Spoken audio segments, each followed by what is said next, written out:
My name is Leslie Wright, not Pat Latona, and I'm the president of the Zonta Club of Brooklyn. I'd like to welcome everyone this evening. I'd like to start by asking everyone if you could turn off your cameras and and mute yourselves so that we can see our speaker for this evening.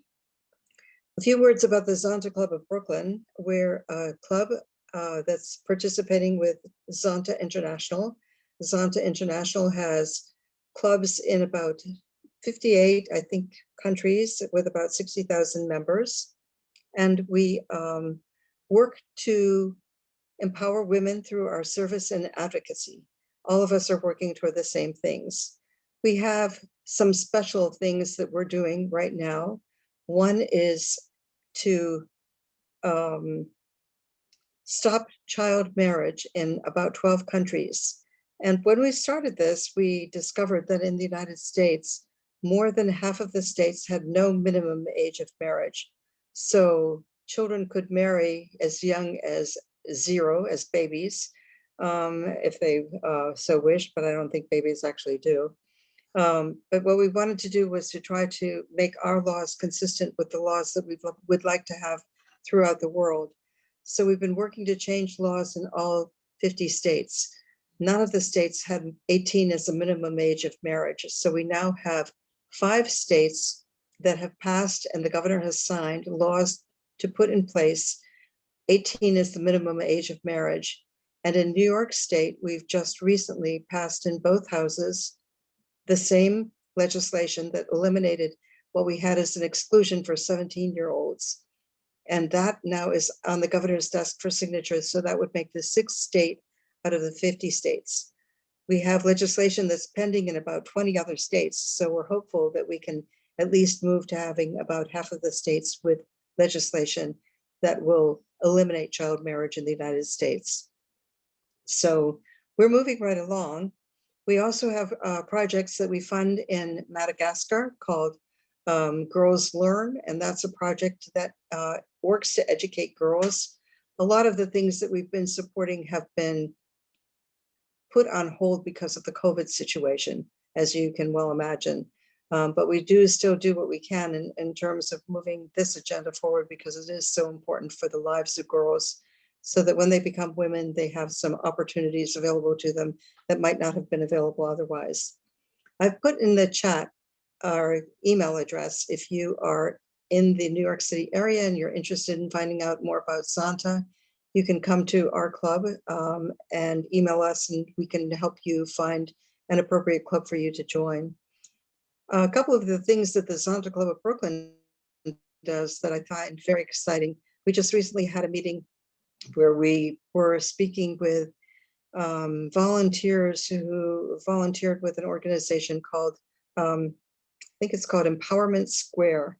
And that's an organization that works with trafficked women in the New York City area to help them learn English and to help them accommodate themselves to a brand new environment. Many of them are from other countries. I think there were 15 countries represented in the last group that this woman had worked with. So that's one project that we hope to be active with. Then we also give awards. We give an award to a young woman in public affairs.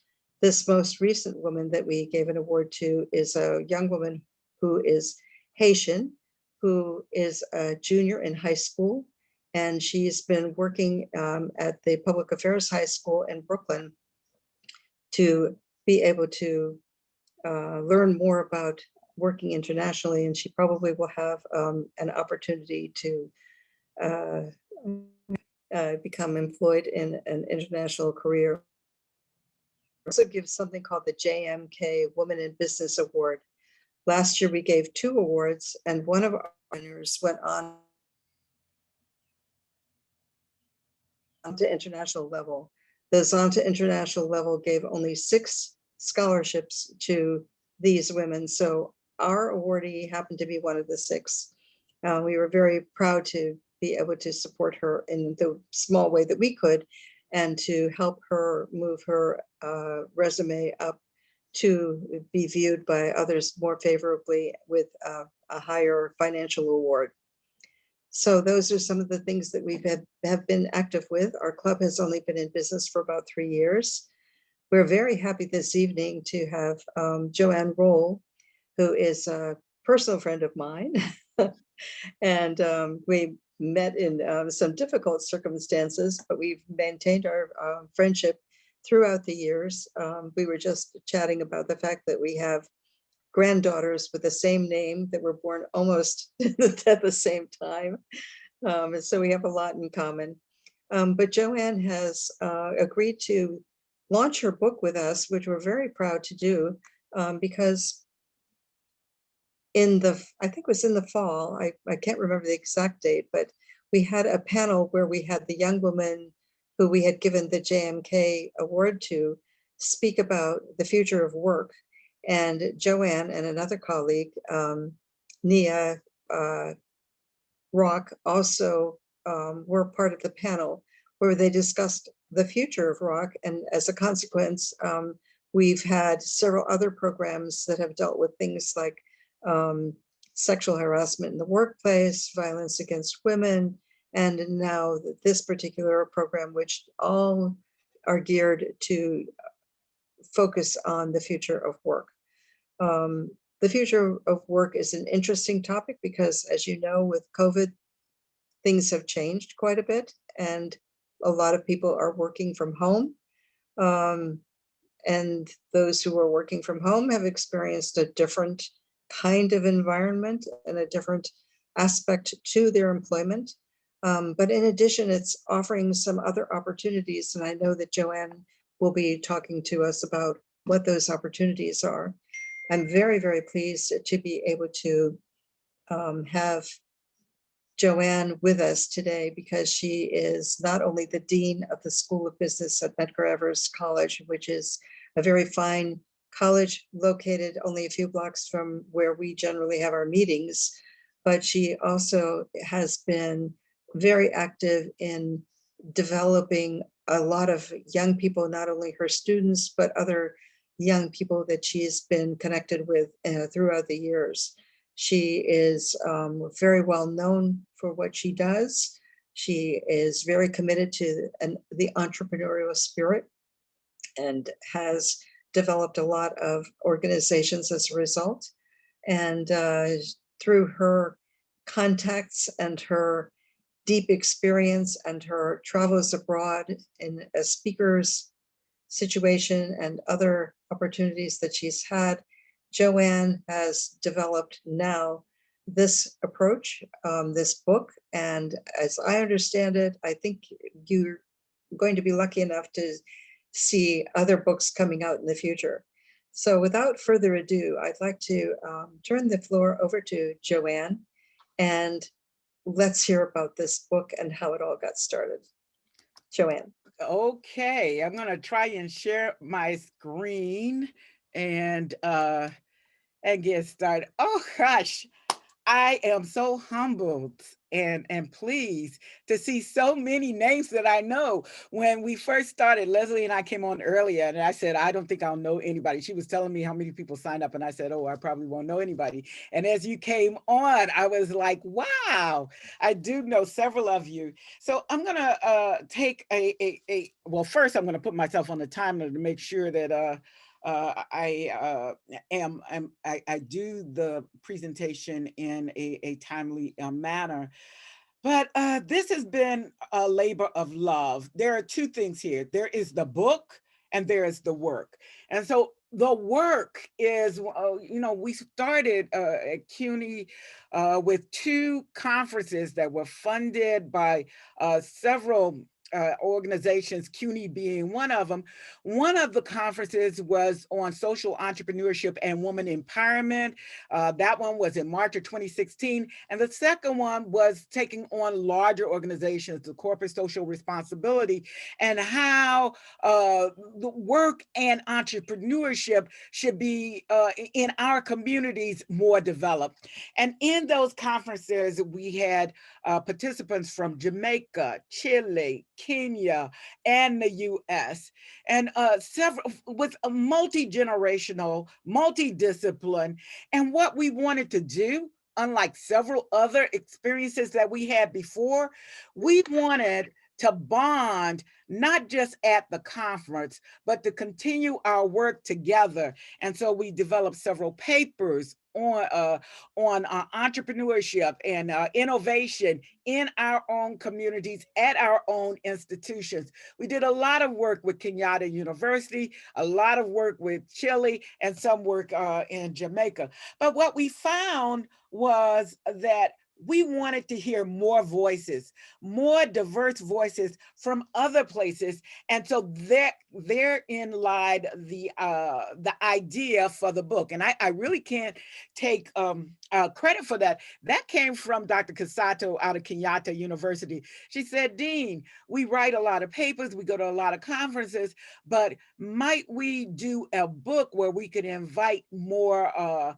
participation and get more folks involved, practitioners and academicians in the work. And so that's how the book evolved. But the book is very separate from the work, which is how do we get more students from minority communities and more developed communities to get work that's going to be coming in the future that we don't even know about? How do we prepare them? And if we can't prepare them for the jobs, because many of our students, what we were finding was there was a glut in the marketplace. Many of them didn't get jobs. If we can't get them jobs, how do they get the skills to understand where the demand is and to provide entrepreneurial opportunities in their own communities, hiring their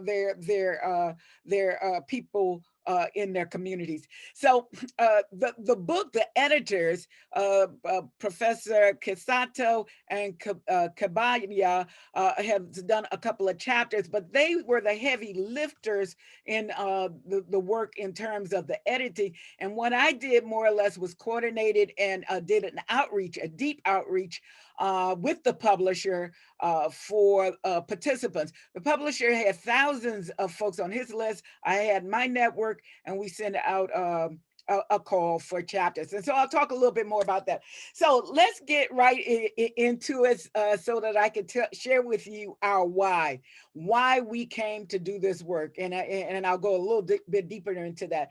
We'll talk about our challenge, which is worldwide income inequity. We'll talk about our work, what we deem our work, and I'll deal with that from a standpoint of a quote. And then I'll give you an introduction and a purpose of the handbook.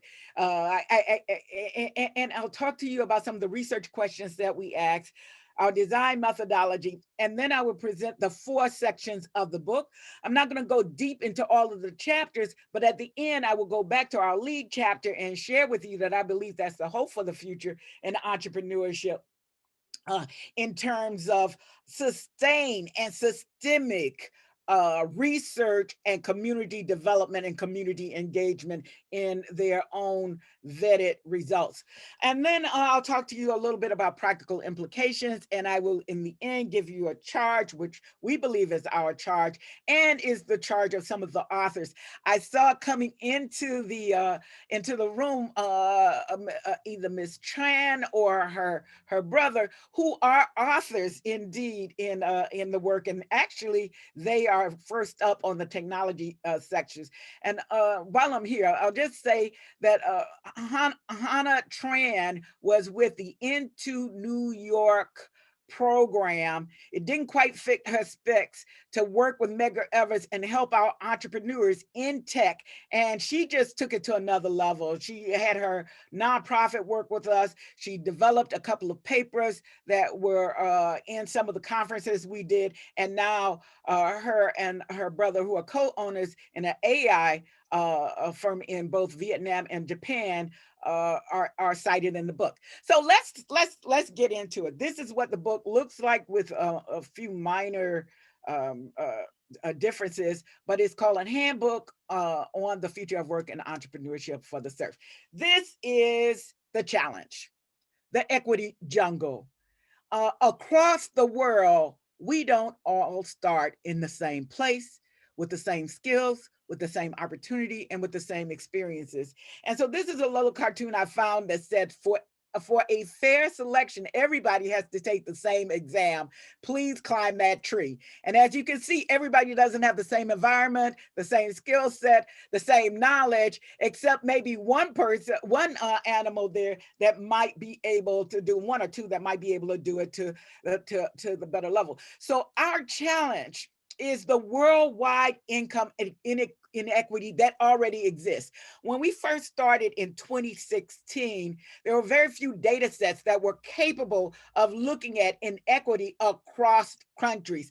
In 2018, that data set became available. It was funded by the UN and lots of other folks. And now an institution, an inequity development institution exists. And since 2018, 2019, 2020, the data is there. The data that you're looking at right now is 2020.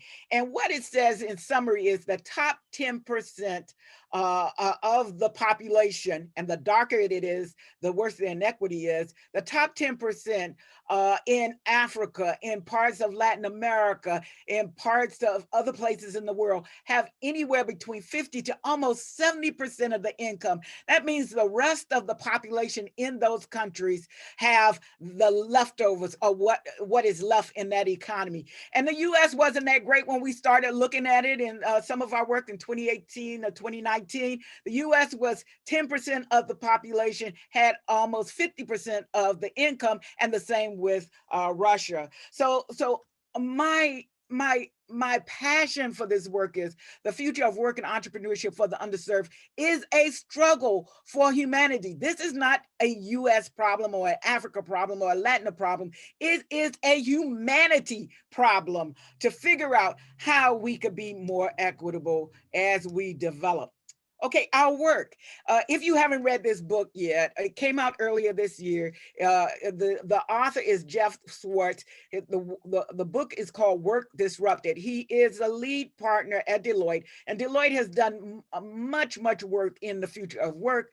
They've surveyed many corporate leaders, many managers over the years, and they have huge volumes of data on this.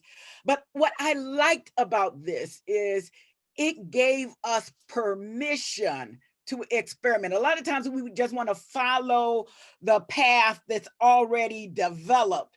But in Jeff's work, he said, you can create new paths. As leaders, we need to allow ourselves to experiment, to try things out, to make adjustments, to be fearless. Leaders navigating the future of work will find themselves experiencing the uncomfortable stages of the creative process. They may also be surprised by what they discover is possible. So along the way in our work, we did experiment. And along the way in our work, we did find some surprises. And hopefully we will share some of that with you. So the scholars have declared, and you can see this intuitively, that underserved communities will face the greatest marginalization. They are already marginalized. COVID increase the marginalization, and we'll see that some of that in some of the work that in some of the chapters we looked at. In our previous research engagements, we developed papers and presentations on the future of work and entrepreneurship for the underserved, and we shared our data, but more than that, we shared our concerns for global income disparities and the need for a global perspective in this discourse. And so the reason we have the book is to present a global snapshot with authentic voices. When we started, there were very few voices coming from the communities, the underserved communities, or in the developing countries. Many of the voices were consultants talking about resolutions, not necessarily looking at the resolutions from the bottom up or from the community. What we have strived to do in our work is to give voice to those scholars and those practitioners who are rolling up their sleeves and working with the communities to find their perspective of what they feel like the future of work and entrepreneurship will be in their communities. So we looked at several key themes, what in terms of the future of work and entrepreneurship for the underserved globally, not just in the US, not just in developing countries, but also not just in developed countries, but also developing countries, which is quite different because the impact of all this technology and innovation is very different in some of the developing countries than it is in the developed countries. Transforming the future of work and entrepreneurship for underserved communities globally. What recommendations? We didn't want to just do a book and say, oh, well, there it is, but we wanted to be able to come up with some recommendations for both the academicians, the practitioners, and the policymakers to work together to help solve this problem globally, because we don't believe that the industry can solve it by themselves, the academicians can solve them by themselves, or the policymakers can solve them by themselves. We need to work together. Okay, so we did a call for chapters. It was, I think, maybe 50 or 60. We had a lot more, but when we did the final call, we found the 50 or 60 abstracts netted down to about 30 chapters, and finally about 14 were accepted by both the editors and the publishers after being peer reviewed. Okay, so let me get back on track. So there are 4 parts to the book. The first is the driver. We believe technology and innovation for future of work and entrepreneurship is seriously going to drive a lot of what we're going to see in the world of work. The lead chapter is social innovation strategies to transform slums into successful neighborhoods. This is dealing with Latin America, and in this, the authors weren't just doing a paper, 1 or 2 papers. They have been working for over 25 years with different communities in Latin America. So I will take a little time at the end and talk more about that.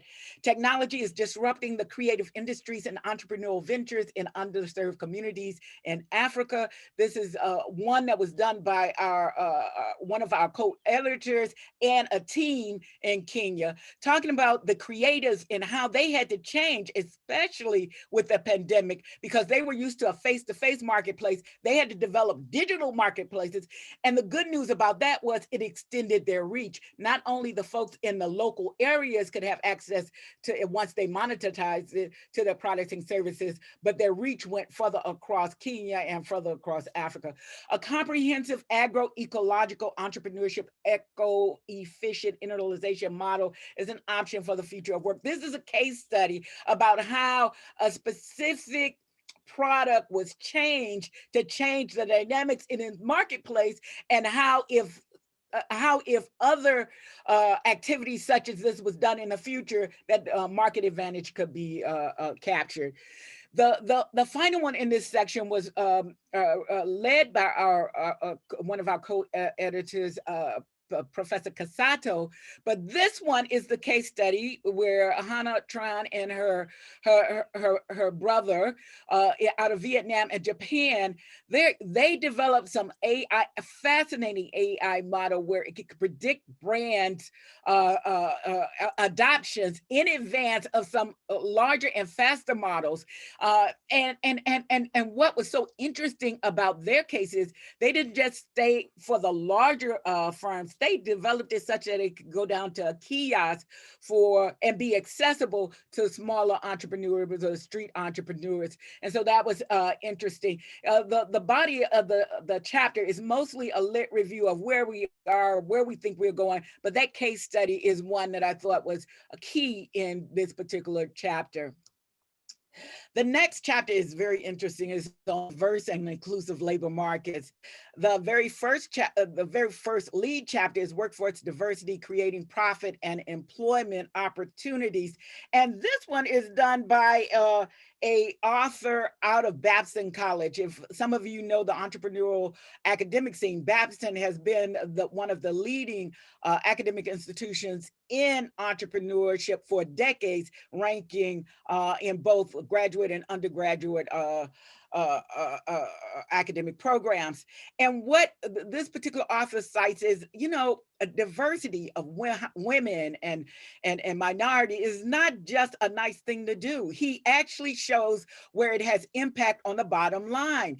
I will tell you, in a recent video, the chief human resource officer at IBM said that their market is already changed. It is not that it is changing. They no longer require for up to 50% of their jobs for degrees. What they said was, what she said, and it was very, very profound: 75% of the world does not have degrees. They don't want to exclude that much of the human capital potential globally. And so what the new workforce is looking for is the skills, the demonstration and performance of the skills, and whether that's in somebody with someone who's in one of the protected classes, women, minority. What the corporations have finally come to, at least the large corporations, it's their discrimination hurts your bottom line. And so that was a very really, really exciting take, especially from the author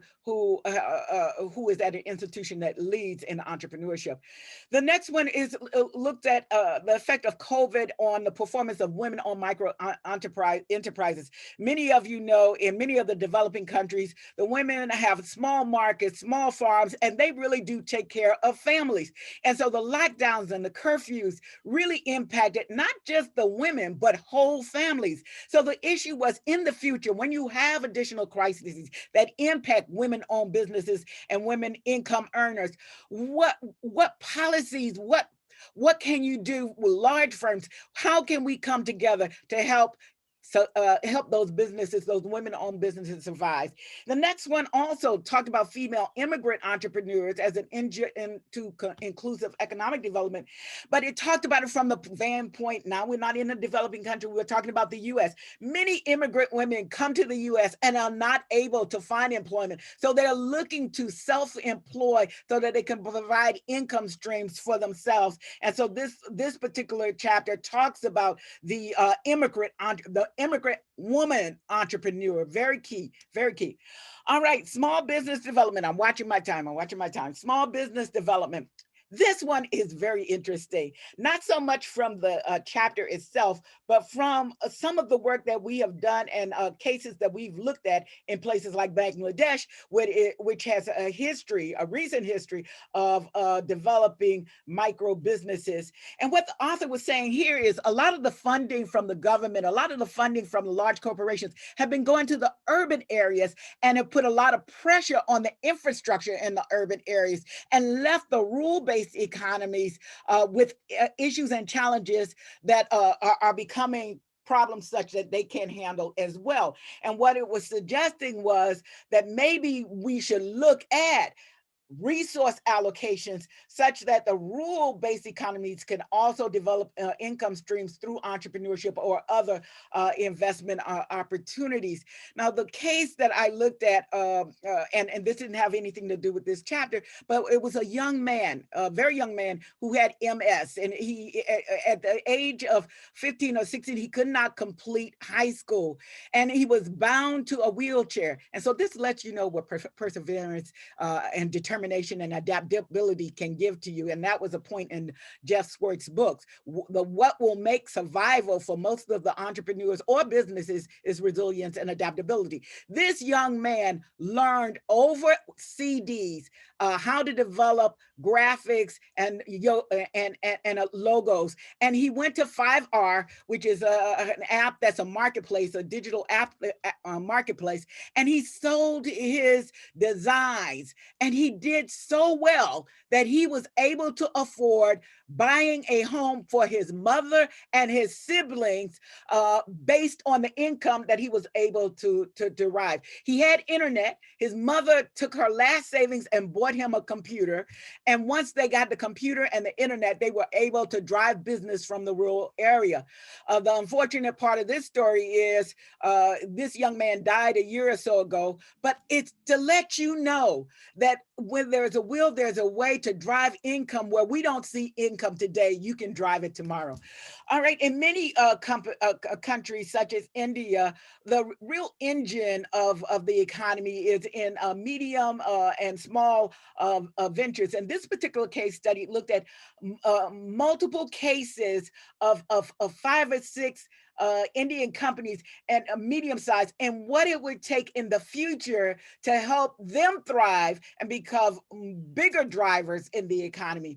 And then financing small business in underserved communities efficiently during a crisis, lesson from COVID pandemic in Kenya. It talks about the underserved communities in the informal sector. You know, when we do our analysis, when we do our data, we are usually doing it with the formal sector, but in a lot of these developing countries, as well as in minority areas and communities where you have a crime-based economy, there's an informal sector that is also impacted by what is happening in the formal sector. And so what this particular chapter did was it documented that COVID hit the informal sector worse, and the inequalities or inequities that were already there were even greater afterwards. And the final one in this section was talking to how social entrepreneurship in India would benefit the society, and that more resource allocation by all should be looked at for social entrepreneurship, which is how we started our area. And what I didn't mention to you, social entrepreneurship wasn't the faculty direction. It was our students that said, we are interested in business, but we're interested in social elements in business. We don't want to make money just for the sake of money. We want to help our community. So that's how we came to social entrepreneurship, driven by our base being our students. Okay, so education and training. I am very happy and pleased to say that the lead chapter here is from a CUNY faculty member. Shane Snipes is a faculty member at BMCC. He recently received his dissertation, recently received his PhD. He did his dissertation a couple of years ago. I indeed was on his committee, and his work was around the other elements of what the students may need to go back into the community. So this particular work talks about how getting civic engagement in the curriculum in entrepreneurship for the students to also go out and impact their own communities. And the next one is agency training and determinants of success among beautypreneurs. In India, there is a vast amount of women who really want to work but didn't have the means to work, because a lot of the jobs in India and in many of the countries there, they go to the men first. And so what they did was they developed online training for the women to enter the beauty industry, which was a big and still is a big industry, to help them to develop income streams in the future where they did not have income streams before. You will hear it, especially in developing countries, more and more a theme with women looking for ways to develop income to either help the household in spite of the culture. One of the women said that her husband did not want her to become a beautypreneur, was, really disrupted her learning until she started making money and was actually able to contribute to the household. And then he thought it was okay for her to make money and give it to him. All right, so the last and final chapter is creating the next generation of entrepreneurs for entrepreneurial growth in emerging markets. Many of the developing countries are finding other developed countries coming into their marketplace, and somehow there are being some challenges for the local domestic businesses to survive. In this particular case, China is coming into Nigeria with lots of product, lots of services, and many of the Nigerian goods and services and entrepreneurs find that they are challenged to stay in business. And so what this one talked to is really strengthening the local base to make them more competitive in the future so that they could withstand competition from abroad, or at least find other ways that they could develop income for themselves and to keep the entrepreneurship going. And so now I'm going to take a few minutes and talk about one of the ones that I really think holds promise for the future. This is not by someone who, by a group of practitioners and researchers who did one study, two studies, or three studies.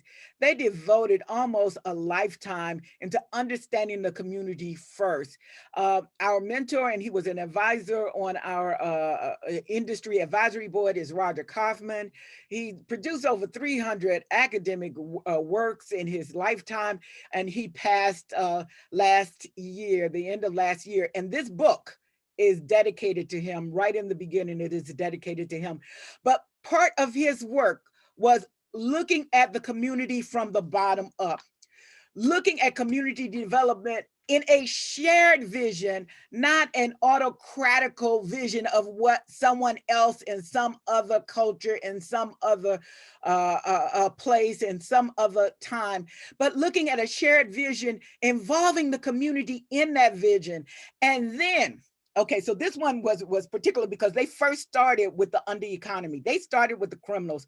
In one of the communities, it was crime-based, it was drug-based, and it was a given. But it was the women who said, we would rather have our men alive and with less money than with all the money, and our children don't have fathers, and we don't have brothers, and we don't have husbands, and they're because that economy is, as you know, the men die young. And so the women pushed for the shared vision, and the researchers and the practitioners came together and said, well, how can we develop overground, legal, regular businesses in security by the same people in the community, in tourism, in waste management, everything that this community needs, in health, in education, in training?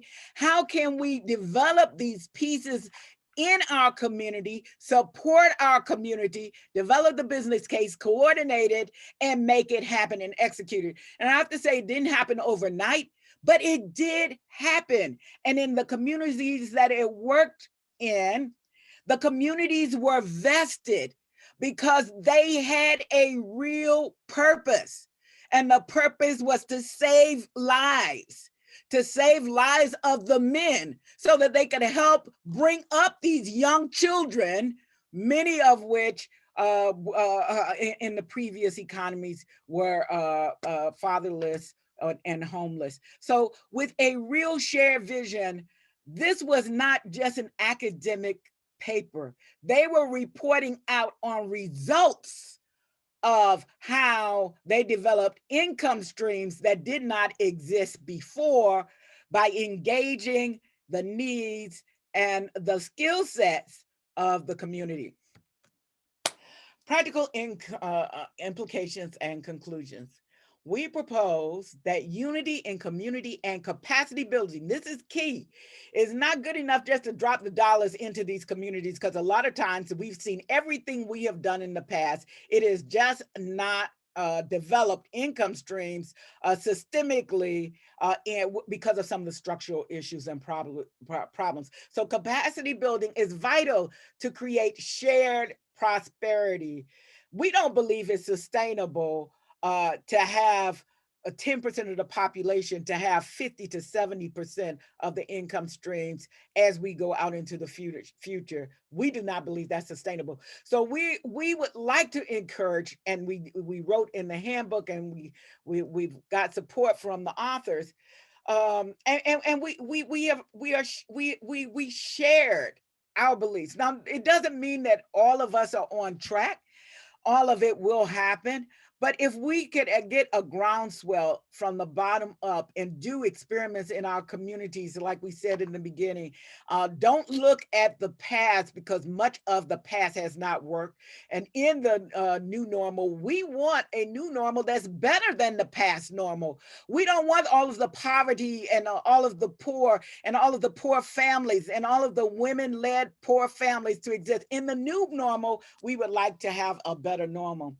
So we hope that this analysis will create further dialogue in the academy, in the industry, and the policy on how to ensure that the underserved are included in the future of work in entrepreneurship, not just talked at, not just talked about, but actually roll up our sleeves and work with those people's whose destinies we are talking about, that including the future of those children. So, what is our charge? Indeed, our communities can serve as laboratories for innovation, where we can develop and test reskilling programs. We don't even know some of the new jobs that are coming down the pike, but we can prepare by testing and reskilling and developing programs like that.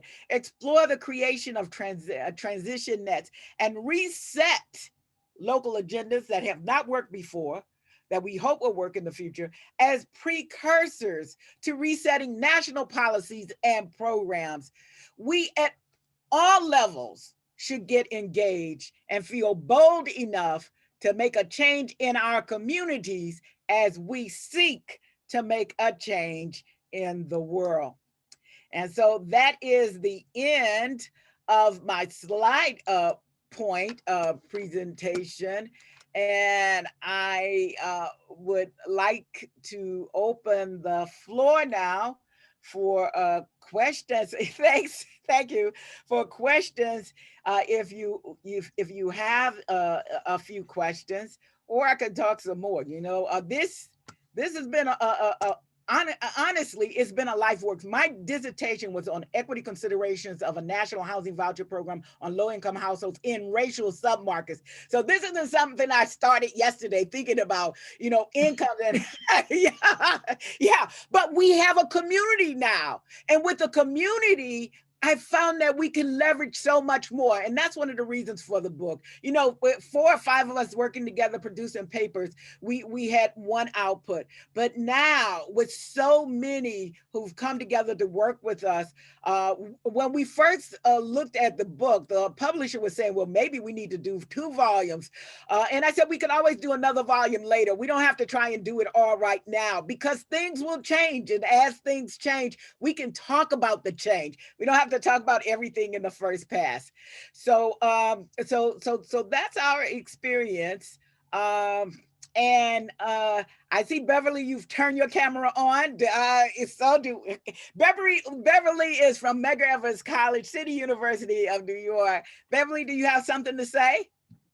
I think we can let everybody turn on their cameras and their microphones at this point, because I think we have a small enough group that we can actually do some sharing, and you can put questions either in the chat, or you can raise your hand, or you can just intervene. I think it'll be a real stimulating conversation, because Joanne, I can't tell you how stimulated I am just listening to you. Not only is your presentation quick and energetic, but also I think that the information is just so interesting. I know I just bought a present for my son, and I was really shocked. I bought it through Etsy. I don't know if people know Etsy, but I was really surprised because it came all the way from, I think, Uruguay or someplace, you know, just someplace very interesting and different.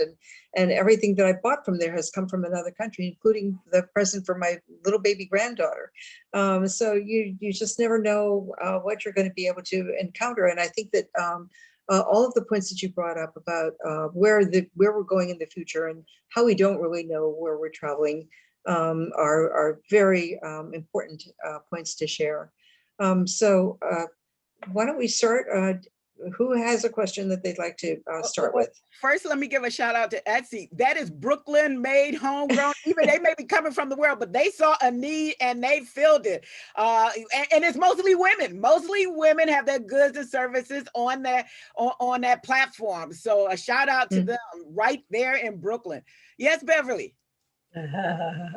Well, I'm just Dean, everything, you know, you're always doing so many things that are so exciting. Every time you touch something, it turns to gold. But I believe that with this presentation and the book, I mean, it's so inclusive to in that not only those at the top will benefit, but more so is inclusive in the sense of those that are at the bottom of the scale too, that they will get a chance for an economic recovery, to engage in the economic recovery of wherever they are, rather it be here domestically or internationally. So, I mean, I'm just so excited by it all. It's very inclusive. Thank you. Thank you. Hi, Jacqueline. I see you there too. Wow. Thank you. Unmute. So inspirational, Joanne. I'm very, very excited to see this. Congratulations to you and everyone involved in this project. And mine is not so much a question, or I guess my question is, I don't know if you've heard of the Grameen Caledonian College of Nursing in Dhaka, Bangladesh. So this is a college founded in collaboration with Glasgow Caledonian University.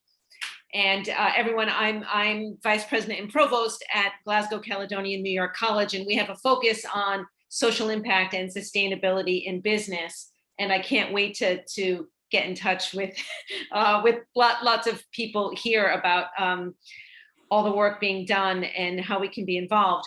But at the Grameen Caledonian College of Nursing, they recruit women from the rural areas of Bangladesh to train them to be nurses, and of course to go back and offer a very much crucially needed healthcare out in the rural areas in Bangladesh. So it's an incredible model, because not only are they giving jobs, but they're giving healthcare. And I just think that healthcare is going to be extremely important, right? Also for the future of work. And I just wanted to share that model, and also say that when we had them featured as part of our speaker series for our center, and we asked them about men, whether or not there would be any men, and they simply said, well, no, men would not make good nurses at all. They would not be nurturing. They're not nurturing. But anyway, so it's pretty much, they seem to have some men on the faculty, but the director's a woman. So many faculty are women. And anyway, I just wanted to share that. It's a fabulous place. So offline, because I was in Bangladesh, offline, if you would give me some citation, I would love to engage with them at some point in time. The group that I work with in Bangladesh, India, and Pakistan, they are very, very active. So offline, give me that citation. And the Zonta program is very strong in Bangladesh as well, right, Joanne? Oh, yes. I met a great friend of Leslie, a great friend of mine. Yes. A lot of great activity and entrepreneurship going on in Bangladesh. A lot of interest. Yeah, my particular friend from Zonta has been training a lot of underserved people to move into the hospitality industry, particularly restaurants. And it's quite interesting to talk to her, because she really has a lot of experience now. She's been doing it for years. And also the club itself has been working with the Rohingya population to try to encourage them to develop so that they can have more opportunities as well. So quite interesting work. Nice. Gerald, I see you, your camera is on. Yeah. Doug, you have to unmute yourself. Unmute. Thank you very much. Thank you very much for that presentation. And so thrilled with what I've heard. The undeserved oftentimes are not included in the decision-making process.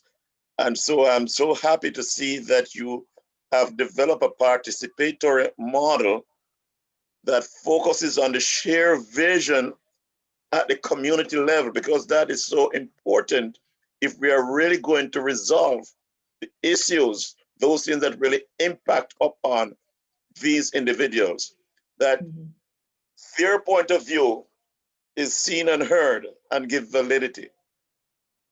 Thank you very much, Dean. Thanks, Gerald. Now, go ahead. Are there more questions? Speak up. Now's your chance to really interact with everybody else with more than just thank you.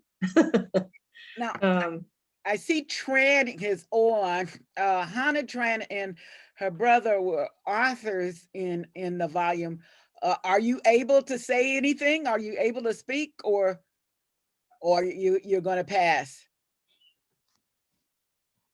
or you're not there? Okay. All right. Yeah, some people have left and some other people have come in. I think one other thing that probably is worth saying is that the Zonta clubs do have these different projects that they've been working with and working within their community in order to be able to give people opportunities as well. We talked a little bit about Etsy. I don't know that anybody's had other ideas other than Etsy, but certainly those kinds of things have sprung up in the United States, and they are opportunities for people to bring in products that are being made in other countries, so that it's quite, I think, important to be able to use technology in a way that allows markets to open. And I think you have that in your book as well, don't you, Joanne? But you should mention how people can get the book. You haven't said anything about that. I haven't. Well, the book originally was supposed to drop on May 26th. The publisher had a little issue, but the book officially will be at Amazon tomorrow, June the 9th, because on June the 11th, many of the authors, I think 10 out of 14 of the authors will be at our conference. We have the International Conference of Business and Economic Development.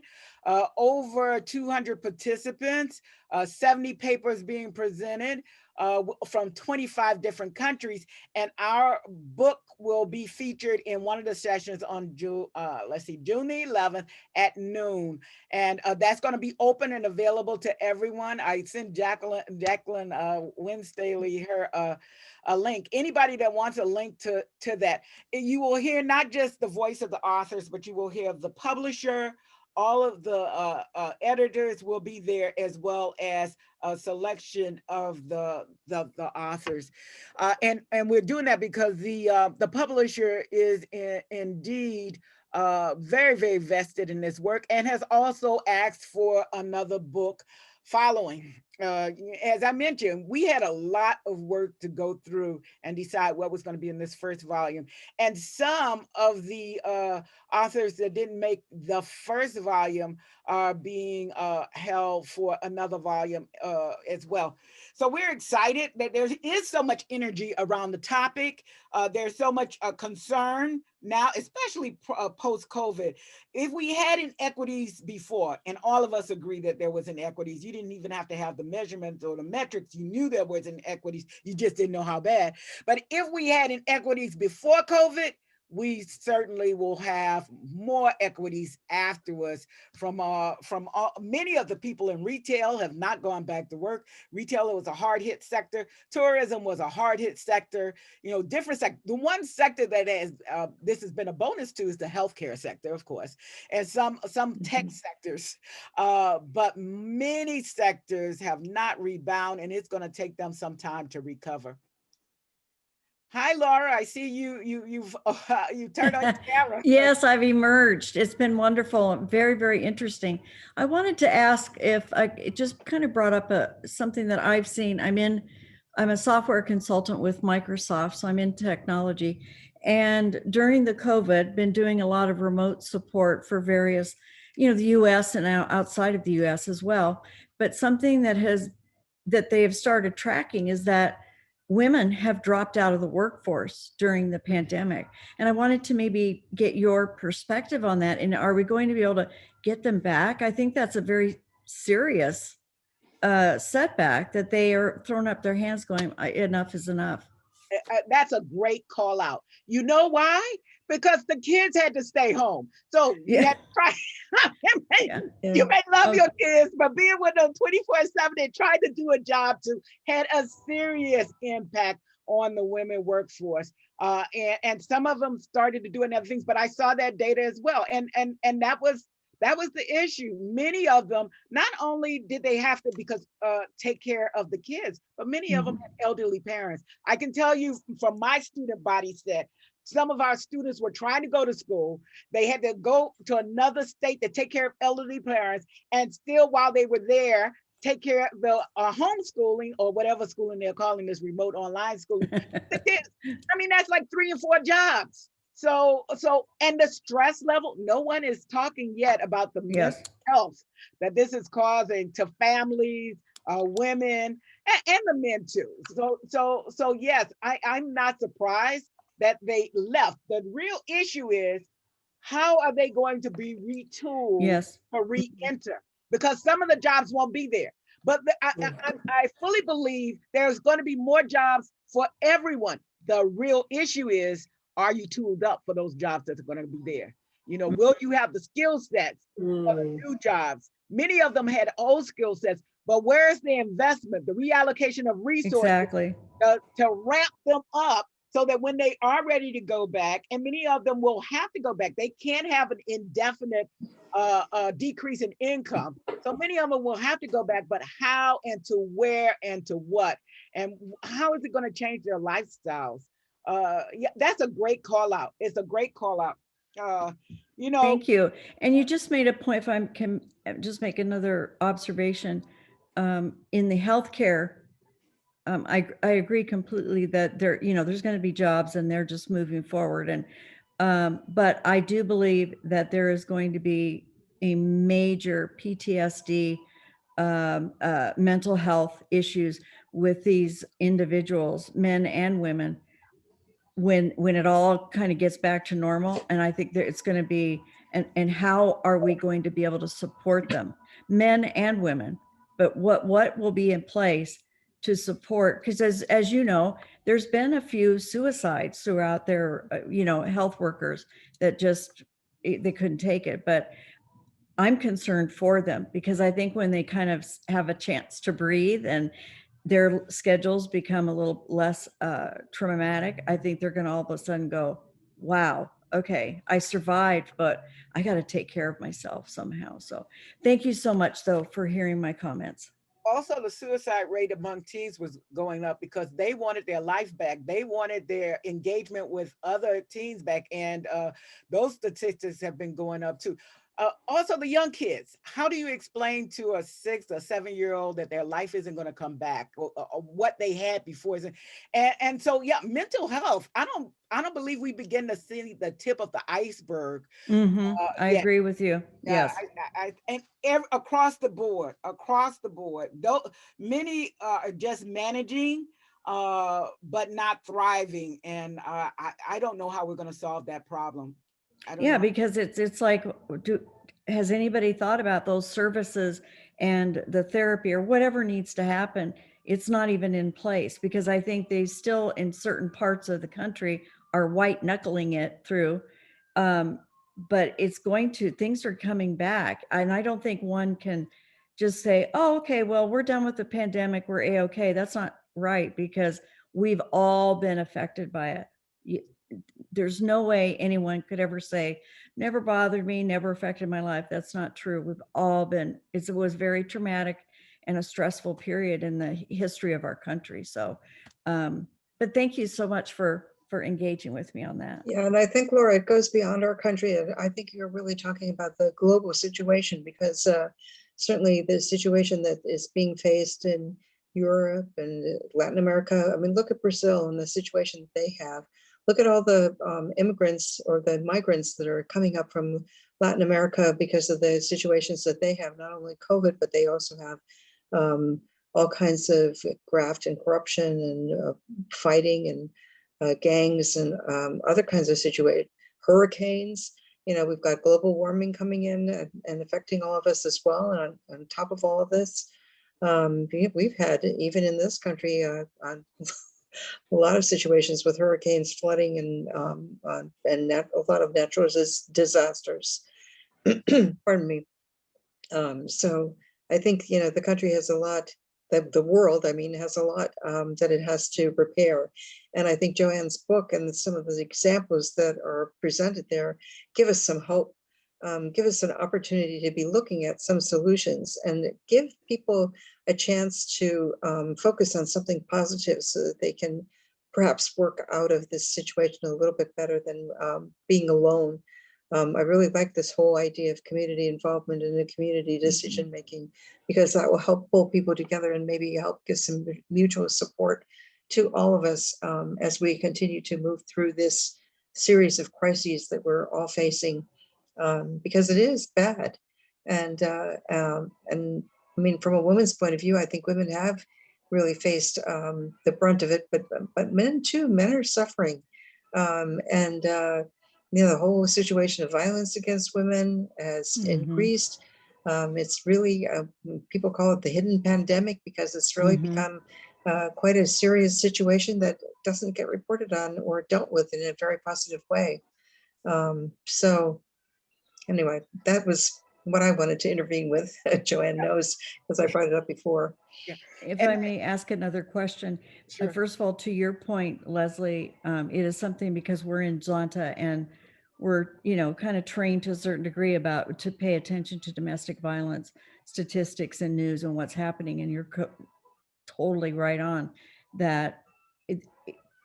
You know, on the TV, they were playing and doing little PSAs with the phone numbers and things like that, trying to get that number out, you know, the number to call if you had abuse, because everyone's been trapped. So it's been very disturbing to kind of know it's happening, and that you know, what can you do about it? I also wanted to, Joanne, you had mentioned, and we're talking about technology, and my primary field is technology as well. And I've been involved in some activities where we've gone to Washington to help pass the broadband legislation, and working on that particular area, because there's over 34 million families, kids that have no internet access. And so they're not able to, you know, they have to do their homework at a McDonald's. There's small businesses where they have to go conduct their business at a Starbucks, you know, to use their wireless. And I was just interested to kind of know how you think that will kind of play out, and what we can do about it. Well, access is a problem, is a challenge and a problem, and having access to broadband in rural areas is a problem that we can address. I mentioned the Bangladesh scenario.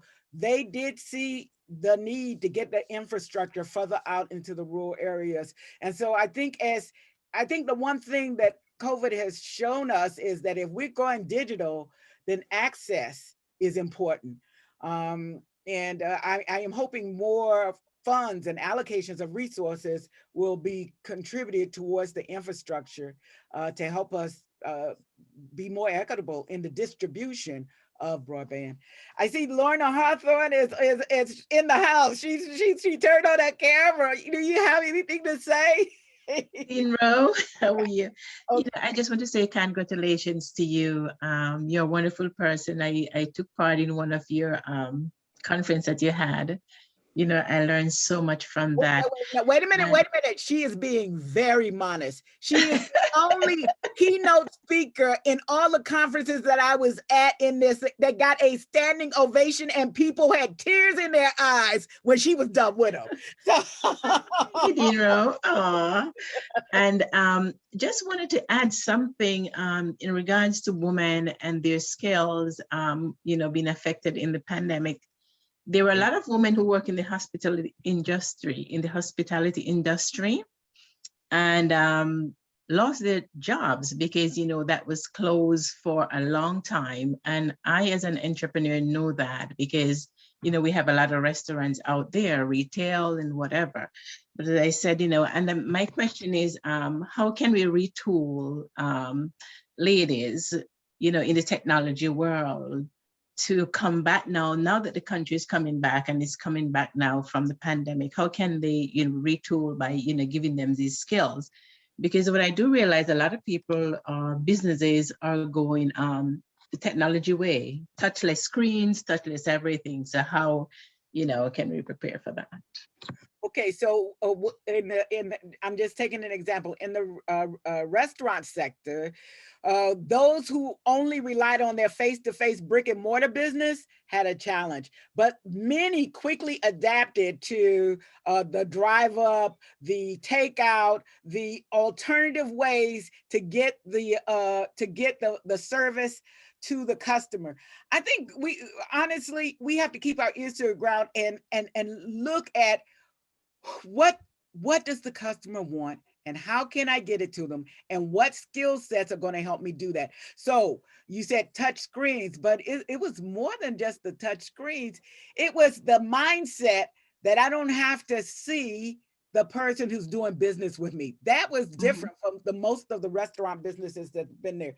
But you bring up a great issue. Most of those women are used to doing the face-to-face. How to get them interested and involved in the digitalization and the other businesses that are coming. And it might be that they're not even going back into the restaurant business, but into some kind of aligned business. I mean, so that's a real tough one.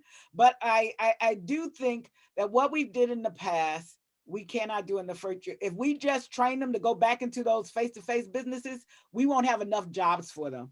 We won't have enough jobs for them. So, you know, that's one that I think together as a community, when we see where the needs are in the community, to try and shape those who need those jobs to go into the areas where the community needs them. It might not be that they're going back to the restaurants. They might go into a health career. We might need more of them in health, because if you see, there's a big demand in health, and in some of the sectors, we're not seeing that demand. So how do we get some of them into the nursing or nursing aligned or some of those areas where we know there's going to be demand into the future? The healthcare business is busting over, and we don't have enough people, especially in our communities, to take the jobs that they have there. So how do we reskill them, retrain them to go into some of those jobs? And how do we make the old jobs in terms of the restaurant business more proficient to work with the fewer that's going to be there, but to be really able to produce first-class service such that they can be competitive and stay in business? It's not that they're going to be able to do it the same old way. I don't have a ready answer for you, but I do know it is an answer. Well, I said I do know. I think I think like my friends Bernardo and those who looked at what happened in Latin America. When you ask the people, what is the problem and how can we help you? They come forward with some very creative and innovative ideas that from where we're sitting, we don't see because we don't have those lenses. We don't have those perspectives. So I think it's going to take the village coming together and saying, okay, a lot of restaurant workers are out of business. How do we get them back to work? Not how do we get them back to work in the restaurant, but how do we get them back to work? Because if they have income, they can drive more business to the restaurants. But people who don't have income can't help be consumers. So we'll be creating more consumption in our own markets. But that is a very good question, and I think we are all going to have to come together. Oh, I see Shane Snipes. He's on. He is the BMCC CUNY faculty member I talked about. Shane, I already talked about your chapter and how you are sending your students back into the community to do civic service as a part of your curriculum. Do you want to talk a little bit yourself? Oh, we're almost out of time, but if you care to, we can drop the mic. Hi everyone. Hey there. So hi everybody. So I'm actually on the road, and I just wanted to, I'm on my way back to New York.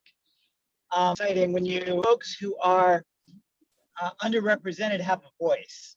Like you were saying, you know, Dr. Roll, whenever we reflect everything back to that population, that group of people, my students, encouraging them and motivating them to reach out back to their neighborhoods and connect to their entrepreneurial ecosystems on their block made a huge difference, made a difference in a way that I hadn't even really conceived of until we started doing some research with the students in smaller research projects. And then I started to uncover this real interest and passion for what is entrepreneurship right next door for them.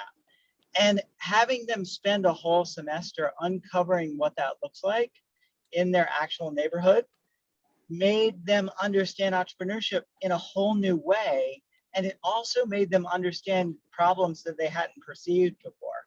So I would say that's the biggest win that we could get. Anytime that we can sort of give it back to the groups that we're trying to help. Let's not try to come at it with a solution, but instead enable their voices. So that's where I'm coming from. Wow, I really like how you said that. Enable, empower the voices. Don't just take it for granted that they don't know what they need or how they can help themselves, but listen, learn, and like Jeff Schwartz said in his book, we become surprised at some of the innovations that come from some different places, from different voices. All right, we're already over, Leslie. So okay, well, I will just kind of wrap this up. Joanne, I really want to thank you, and I want to thank all the people who've made interventions, because I think it has really made the program so stimulating and so interesting. I really hope that we can do more with the Zonta Club of Brooklyn to try to feature more of these kinds of programs. We've had a series on the future of work going on with the club since the fall. And I hope that we'll be able to continue with some of these more interesting and challenging projects in the future as well. To get in touch with us, if you're interested, it's the Zonta Club of Brooklyn, and our email address is zontabklyn@gmail.com, which is pretty easy to remember. I've also put it in the chat a couple of times. We can help you connect with zonta.org. Or you can go there yourself and find out more about what Zonta International is doing. You can also locate clubs through that particular website. And I think that the kind of communication that we can do to stimulate leaders such as yourselves to enjoy working, not only working together, but to enjoy each other's presentations and each other's opportunities to share the knowledge that you all have is really fantastic. And Joanne, I hadn't realized that that conference you were talking about involved so much of the book and the authors of the various chapters and so forth. I'll have to take a second look at that and see if I can go. So again, thank you all for being present, and I hope that we'll be able to share the recording. We have been recording this session with all of you as well. Good evening, and thank you again. Thank you. Bye-bye. Bye-bye. Bye. Thank Bye-bye. you, everybody. Thank you to all. Thank you so much. Bye-bye. Thank you, Dr. Roll. Okay. Thank you. Bye-bye. Bye-bye. Okay. Bye-bye. Bye-bye. Bye-bye. Bye.